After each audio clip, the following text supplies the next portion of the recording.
Thank you for the special council meeting we have, first of all. On the agenda item 1, have we got any declarations of interest?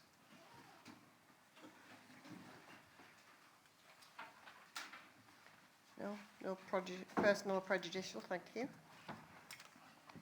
Right, agenda 2 on the item, Honorary Alderman. I'd like to invite Councillor Sufus Ackley to introduce this item, please. Thank you, Mr. Mayor.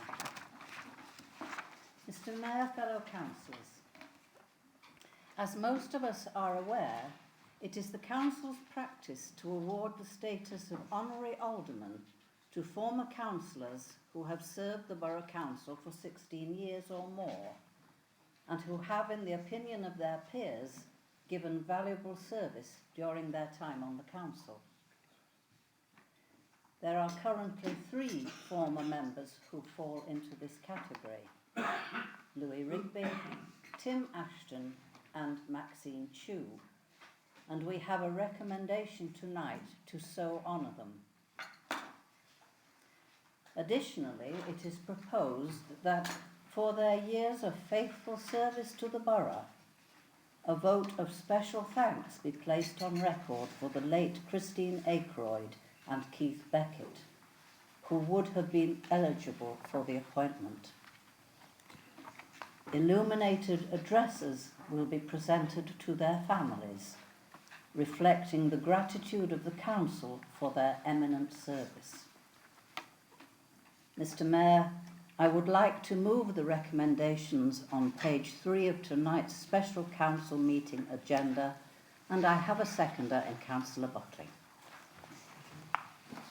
Mr. Mayor, I'm very happy to second the proposal. Thank you.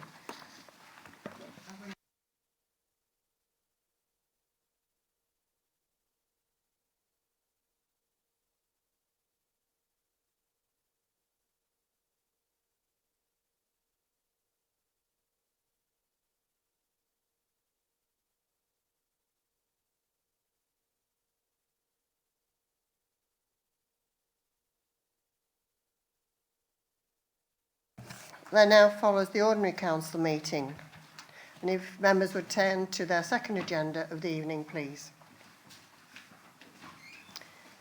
So we have agenda item 1, declarations of interest. Do any members have any personal prejudice or interest to declare? Yes, Councillor. Thank you, Mr. Mayor. I'm currently chairman of Singleton Parish Council, and item 11 relates direct to this, so I must declare personal interest. Thank you. Thank you. Right, agenda item 2, confirmation of minutes. I will propose from the chair that the minutes of the meeting held on the 22nd of May 2019 be confirmed as a correct record. And I would like to second that. Go to the vote then, if anybody has anything to say. No? Okay. All those in favour? Thank you. Anybody against? No, that's duly carried. Thank you. Item agenda 3, the Mayor's announcements. In some respects, it doesn't seem 2 seconds since May the 22nd, and I have been privileged to represent the borough over this period of time, and I have gone to 45 events all over Files, so and I have really enjoyed them. And Richard, my deputy, he has been able to go to the ones that I haven't been able to, so thank you to Richard for representing us when I couldn't be there. I obviously am looking forward to many more. I'm would say a Lytham Festival survivor after these last few days at my age. Right? My fundraising is underway. We have 3 events penciled in the diary, or I should say not just penciled in, but they are in the diary. And that is on the 6th of August, Pimm's, Prosecco and Puddings Night here at the Town Hall. Tickets £5 and are available from Joe, right? So please, I would like to see many people there as possible. For the 1940s weekend, We'll be having the usual tombola tent, and we'll be doing selling second-hand books. So if anybody has got anything, they can donate for the tombola, the second-hand books. It will be very grateful received. And then on the 27th of November, which I think is quite a special day in this part of the world, for those of you who may know, and that is Lancashire Day. So we're having a Lancashire coffee morning here at the Town Hall. So that will be very welcome to that as well. The first one, though, that I would like to invite you to, if you haven't already replied to Joe's invitation, is on this Sunday at St Thomas's Church, starting at 10. So please be there for 1:45 in your seats. It's My Civic Sunday. So if anybody can attend, it would be very pleased to see you all. Okay, thank you. I don't have any more announcements. Thank you.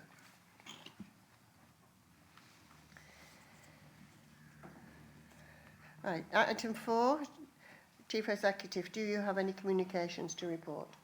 I have none this evening, thank you, Mr. Mayor. Thank you. Agenda item 5, questions for members of the Council. There are no questions from members of the Council on this occasion.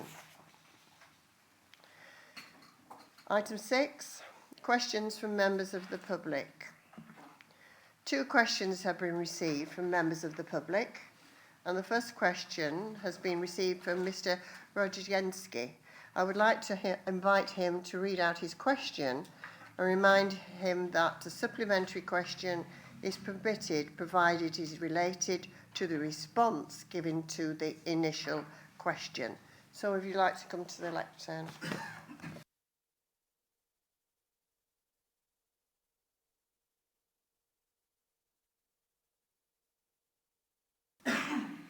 Okay. Good evening, everybody. I want to thank everybody for this opportunity to ask this question.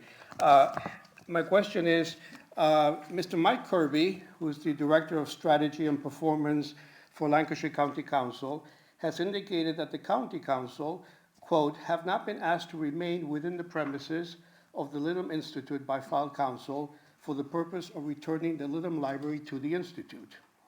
How does this lack of effort on the part of Fylde Council square with its responsibilities to the people of Lytham, who have expressed their clear wish to see the library back at the Institute, as well as its responsibilities as charity trustee of the Institute to secure the building for the benefit of the community? Thank you. Councillor Fazakerley will respond to the question.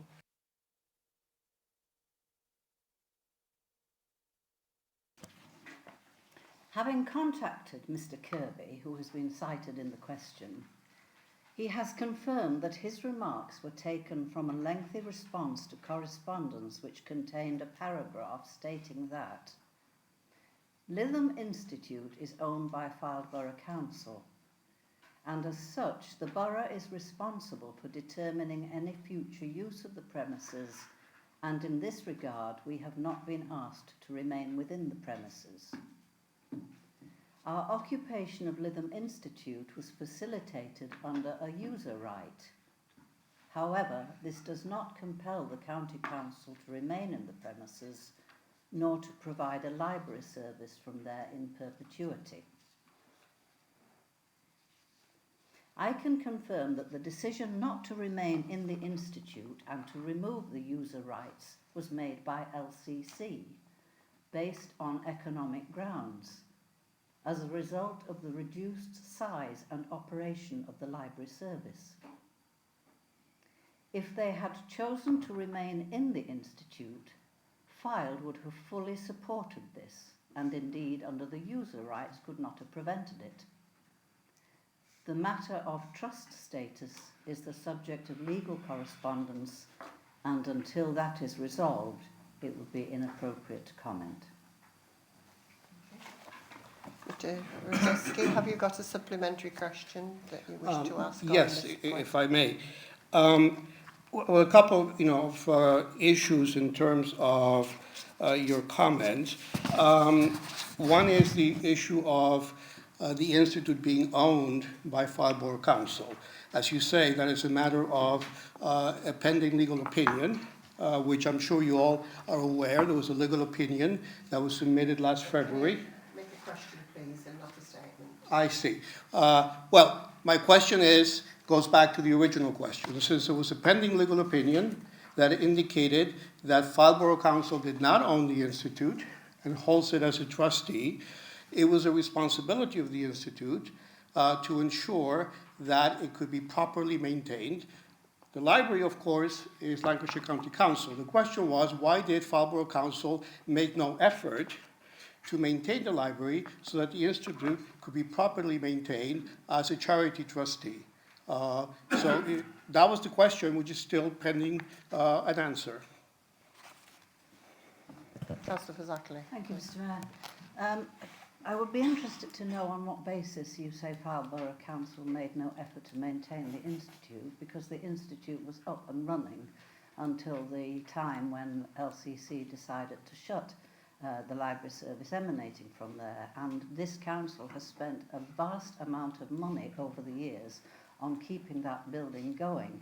And that building, I have to reiterate, prior to the library being removed from it, was only used on a Tuesday night for dog walking and the keeping of several archives on the history of Lytham in the first floor. So it didn't really need to have an awful lot of money spent on it, except for essential maintenance, during the time when the usage was so small. The question of the legal status of who owns the Institute and how will this go forward, we have, as you may know, a special meeting of one of our committees, the Finance and Democracy Committee, next Monday night, when suggestions will be made as to the future of that building. I can't say no more at this point. Thank you, Mr Mayor. Thank you very much. Thank you.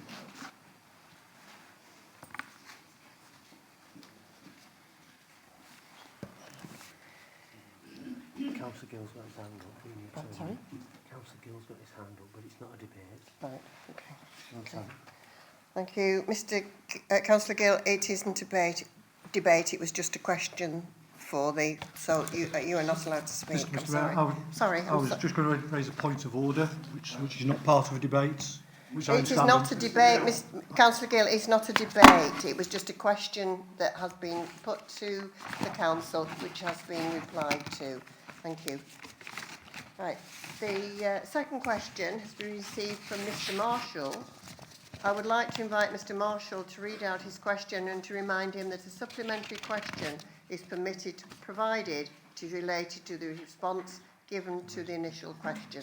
Thank you. Thank you, Mr Mayor. Hello, everybody.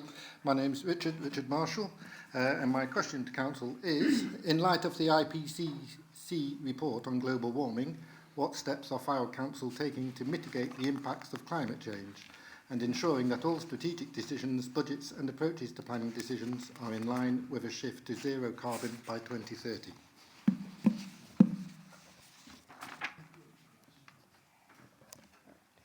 Councillor Aitken. Mr Mayor, Mr Marshall, colleagues. The Council is committed to carbon reduction and has already embedded several initiatives to mitigate the impact of climate change, including between 2012 and 13 and 2018-19, the Council has reduced gas consumption by 14.5% and metered electric by 29.6%. Started the process of replacing footway lighting heads from sodium to LED. The Town Hall redevelopment included a suite of new energy efficient measures. New build and renovated buildings are constructed to modern standards and include energy saving technologies. Funding has been obtained to start providing electrical charging points for taxis. The Car Park Working Group recently discussed the provision of charging points on car parks for general use, a recommendation of which will be that the Council looks to start installing charging points where it is suitable. A procurement strategy that includes guidance to procure sustainably and a sustainable procurement policy In the last 12 months, the Council approved a tree planting strategy with funding of £25,000 in the current year. Plastic conscience policy with a member-led working group and starting with the goods and services delivered by the Council, reducing all plastics at every opportunity.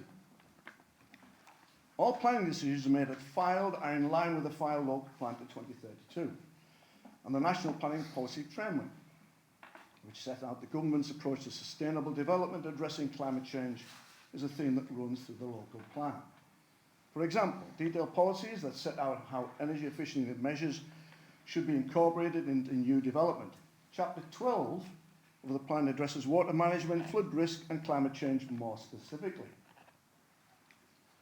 Members of this council will be putting together a new 4-year corporate plan in the next few months that will develop existing strategies aimed at carbon reduction, including tree planting, plastics reduction, electric car charging, and to introduce new measures in line with the Intergovernmental Panel on Climate Change report that will embed carbon reduction throughout our service provision. Councillor, have you got a supplementary question you wish to? No, that's excellent. It all sounds very good. As of July of this year, 104 councils have declared a climate emergency. Would Fylde Council consider doing that themselves, as Blackpool and Lancaster and local councils have?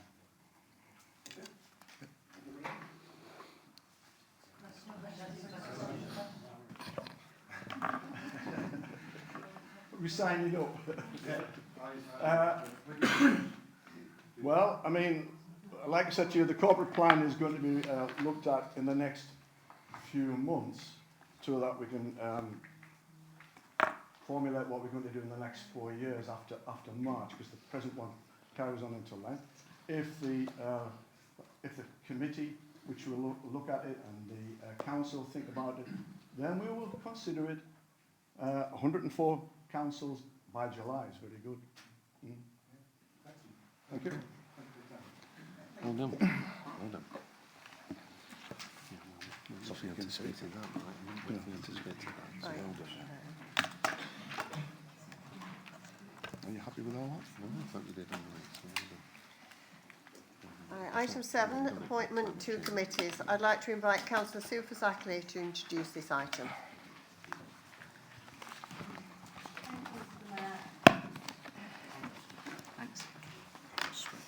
Mr Mayor, fellow councillors, committee seats for the new municipal year were allocated at the annual meeting in May, but since then there have been developments which have necessitated a reworking of some of the committee memberships, and on page 6 of tonight's order papers you will find details of those changes. Councillor Mulholland is going to have a very busy year. I would like to add the names of Councillor O'Rourke and Councillor Saywood to the Member Development Steering Group. And I understand that the member who is being replaced by Councillor Mulholland on the T&L committee is Councillor Lloyd. Mr Mayor, I wish to move the recommendations on page 5 with the addition of Councillors O'Rourke and Saywood to MDSG at recommendation 5, and Councillor Lloyd being noted as being replaced by Councillor Mulholland in recommendation 2, and I have a seconder in Councillor Buckley. Thank you.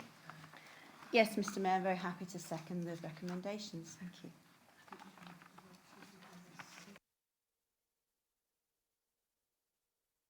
Thank you, Mr Mayor. I don't know whether I misunderstood the leader then to say that Councillor Mulholland is being replaced by Councillor Lloyd. It's the other way round. Sorry. Okay. If I said that, Okay, thank you.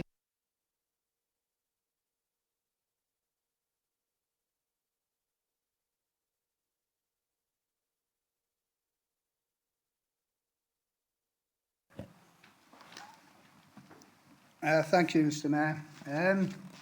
Well, since the elections, many of us have been on training courses. Members of the Audit and Standards Committee attended a course run by SIPFA That's the Chartered Institute of Public and Finance Accounting. The person who ran the course was the person who actually wrote the guidance, so she knows her stuff. The course was run at Preston Council. It also involved councillors from there and also South Ribble. The person who took the course was very clear that the audit committee should be apolitical. Now, because of political balance, the controlling group have a majority on that committee.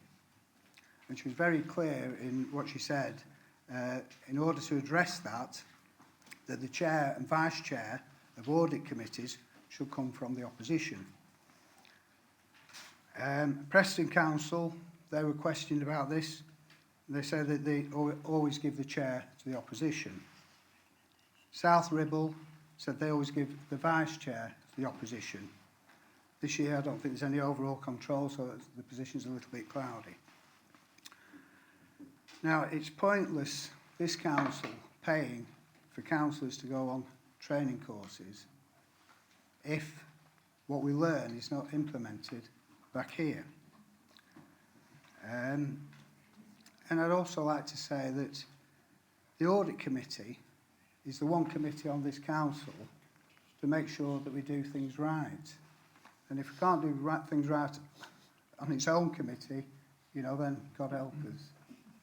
I don't know if I have a seconder for this, but I'd like to propose an amendment to recommendation that in the interest of good governance and in order to follow best practice as recommended by SIPFA, that the positions of chair and vice chair of audit and standards be offered to councillors from opposition groups. Thank you. Your amendment in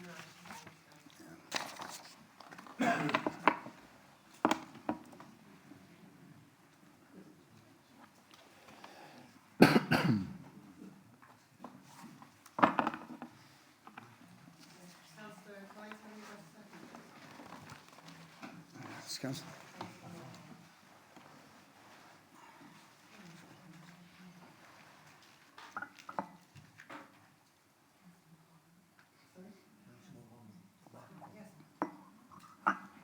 Councillor Mulholland, yes, sorry. Thank you, Mr. Mayor. I won't take much of your time. It's far too nice an evening to be stuck in here. But I'd like to support Councillor Collins on a matter of principle, really, because no disrespect to Councillor Singleton. He's a fine councillor who does a good job, a very, very thorough job. It's nothing to do with that. It is just a principle. It's considered good governance, as it was with scrutiny, for the scrutiny to be taken care of by people who aren't part of the administration. I think it would help better working relationships. It's something that the administration and the Conservative group have really shied away from for a long time. I don't know if they're just completely, without any trust, because at the end of the day, they've got the muscle that if they do give a position to the supposed opposition, and that's used for in a troublesome way, they can simply do something about it.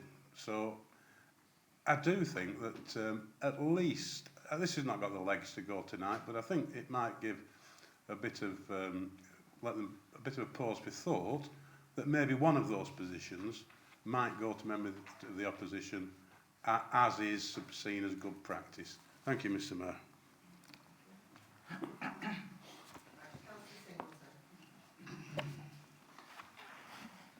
Thank you, Mr. Mayor. And may I just thank Councillor Mulholland for those few kind words. Let me make it clear. The Audit Committee acts in the interest of Farnborough Council. It is in no way political and as never has been.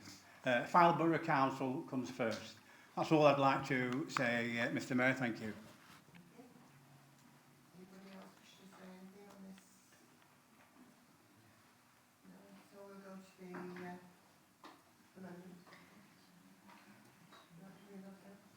Just for clarification, I'll read Councillor Collins' amendment out. In the interests of good governance and in order to follow best practice, as recommended by SITVA, that the positions of Chair and Vice Chair of Audit and Standards be offered to councillors from the opposition groups. Mr. Mayor, sorry to interrupt. I don't know if anybody else has seen this report.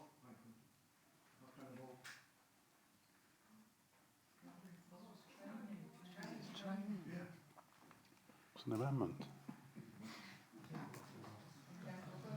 All those in favour of the amendment, please.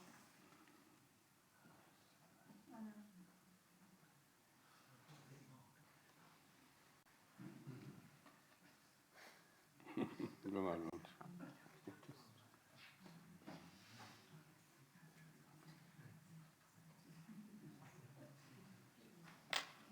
All those against?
Thank you, Mr. Mayor. Mr. Mayor, colleagues. Following the decision made in 2016, the programme committees make recommendations from within their own memberships, where possible, to fill these positions which are linked to the remit of that particular committee. It should be noted that nominations for the Police and Crime Commissioners Panel and Lytham Town Trust were considered at the Environment, Health and Housing Committee and the Tourism and Leisure Committee respectively. But due to new information regarding both these positions, these will now be considered by the relevant committee in the September cycle and will return to Council at a later date. Mr. Mayor, I would like to move the recommendations on page 8, confirming the appointments at Appendix 1, and I have a seconder in Councillor Small. Thank you. Thank you, Mr. Mayor. I'm standing to second the recommendation and may I reserve the right to speak if necessary. Thank you. Has anybody got any thing they wish to add to the debate on this matter? I will go to the vote then. So all those in favour, please show. Thank you. That is clearly carried. Thank you. Right. Item 9 then is the invitation to accept the appointment as Mayor for 2020-2021. Before I say anything, Sue, I would like to say I've only just got my bottom on the seat and it's not quite warm yet, so you're not turning me out yet. So I'd now like to invite Councillor Supers Ashley to introduce this item. Thank you. Mr. Mayor, it's a good thing I turned up tonight, isn't it? Mr. Mayor, fellow councillors, following the recent election, 4 members held the same ranking in the seniority list. In order to allow for preparation to begin for the next mayoral year, a discussion took place with those 4 members and an amicable agreement was easily achieved when 3 of the 4 ruled themselves out of being considered for the mayoral office in 2020-21. Not out altogether, I hasten to add. and they asked for their interest to be noted for subsequent years. Mr Mayor, colleagues, it gives me great pleasure to propose my colleague, Councillor Cheryl Little, as Mayor of Fylde for the municipal year 2020-2021, and I reserve the right to speak more fully at a later date. At the same time, I would like to move the recommendations on the order paper. Mr Mayor, I have a seconder in Councillor Singleton. Thank you, Mr Mayor. It gives me great pleasure to second this proposal for Councillor Cheryl Little to be Mayor of Fylde for the municipal year 2020-2021. And Mr Mayor, I also reserve the right to speak at greater length at a future meeting. Thank you, Councillor Singleton. Is there anybody who wishes to comment or,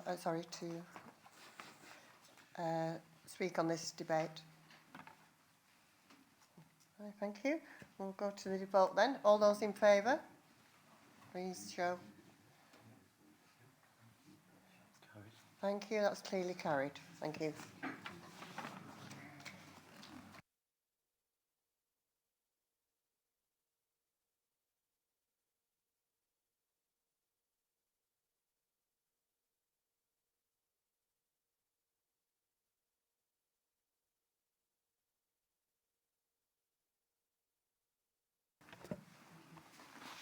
Thank you, Mr Mayor. The agenda item 10 refers to our independent persons, and the Localism Act includes a requirement that all local authorities must appoint at least one independent persons. The independent person is not a co-opted member of the council, but is entitled to attend hearings conducted by the Resource Director and the Standards Committee. Following the introduction of the legislation, Fylde Council and Blackpool Council shared these independent persons across both councils and agreed to appoint 3 independent persons for a 3-year period. On the 11th of April 2016, the council appointed Mr Tony Mosley, Mr Brian Horrocks and Mrs Helen Broughton as statutory independent persons pursuant to the Localism Act 2011 for a 3-year period starting May 2016 until the 30th of September 2019. I personally have found the arrangements with Blackpool Council have been very successful over the last 3 years. In January of this year, a review of the current standards framework, the first in 2011, was undertaken by the Committee on Standards of Public Life. And this was to establish if the framework is adequate for promoting and maintaining the standards expected in public life. Recommendations made by the Chairman of the Audit at Blackpool Council and I have been submitted to the Government, but no response has yet been made. One area in the report was the term of office for the independent persons, and therefore it is proposed to only extend for a 12-month period to allow for the Government to respond to the recommendations from Blackpool and Fylde councils. That is until we have more information on the proposed term of office. Blackpool Council, Mr Mayor, recommendation an extension of 12 months for the independent persons at their council meeting in June of this year. And Mr Mayor, I move the recommendation that Mr Mosley, Mrs Broughton and Mr Horrocks be appointed for a further 12 months by this council from the 30th of September 2019 to the 30th of September 2020. And I have a seconder, Mr Mayor, in Councillor Nash. I second the motion, Mr Mayor. Thank you. We'll go to the debate now. Does anybody wish to speak on this debate? No? Right, then we'll go straight to the vote. So all those in favour, please show. I think that is duly carried. Thank you.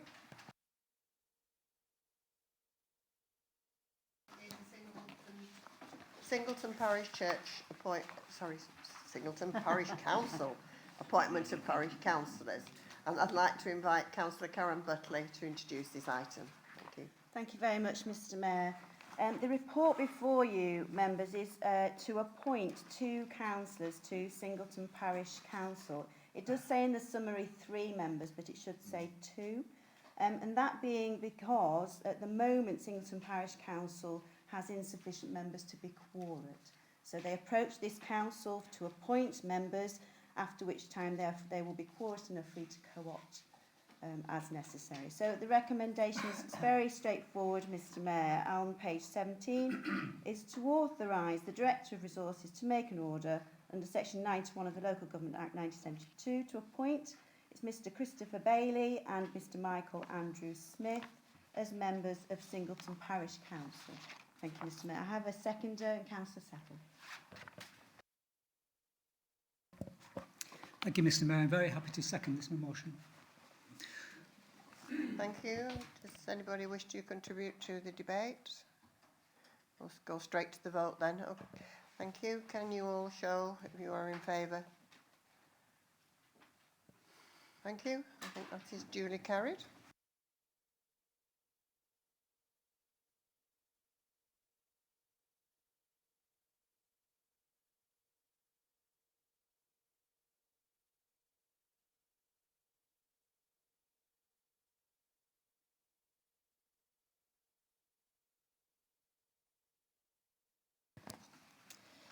Mr Mayor and fellow councillors, as members will be aware, a report on the corporate plan is an annual feature of the council agenda. The report in tonight's order papers outlines the progress to date against the corporate plan actions that were due to be delivered between April 2018 and March 2019. Appendix 2 shows actions carried out in the last year of the current plan with progress to date. As you will be aware, the format of the 4-year plan is to agree specific actions for the current financial year that contribute towards achieving the 4-year objectives or outcomes. It is gratifying to note that of the 20 actions identified, 12 have been completed and the rest, with the exception of the action regarding the M55 Link Road action, are on track with an update provided against each action.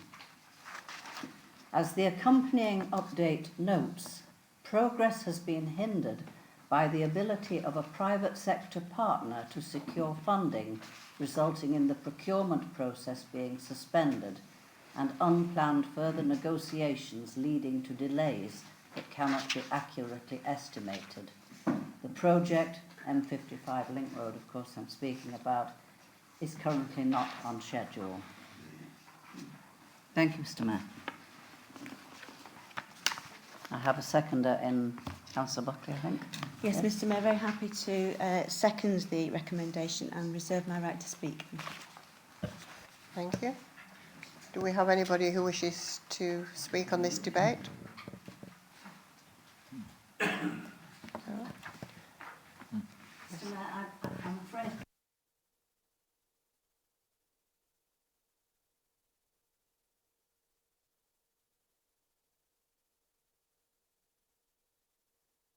and asked Councillor Buckley to second these. Thank you. Which she's already done.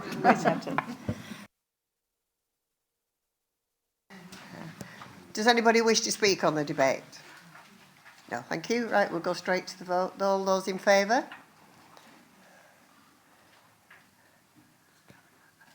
I think that is duly carried. Thank you.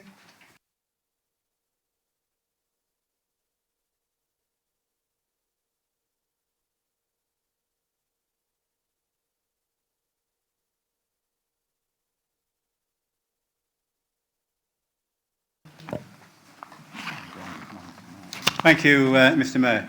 This policy comes to the council every year. it sets out the procedure for authorising surveillance.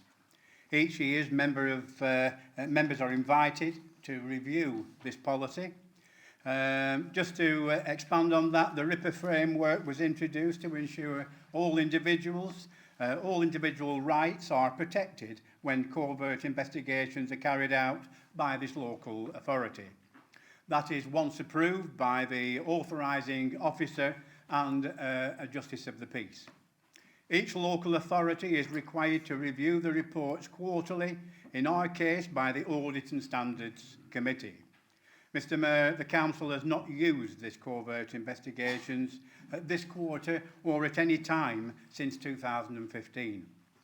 In addition, the RIPA policy was reviewed in February 2016, in June 2017 and in July 2018. There are no substantive changes to the policy, and I propose the Council recommends the RIPA policy as updated in tonight's papers. I do have a seconder, Mr Mayor, in Councillor Nash. Thank you. Mr Mayor, I second the post. Thank you. Does anybody...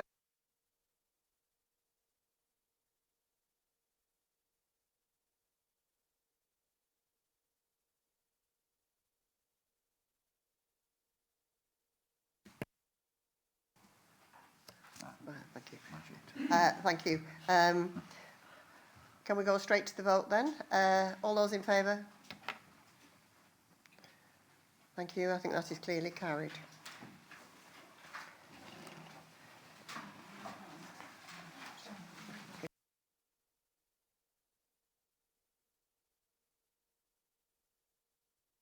For coming on this wonderful evening, and I hope we've not been too long, so you can go out and enjoy the nice weather. But can I just remind you that St Anne's in Bloom are being judged tomorrow, I understand, so that they did have extra work, unfortunately, due to the vandalism that was caused. So if anybody can help with their tidying up, I think they'll be pleased to see you. Anyway, thank you for your attendance.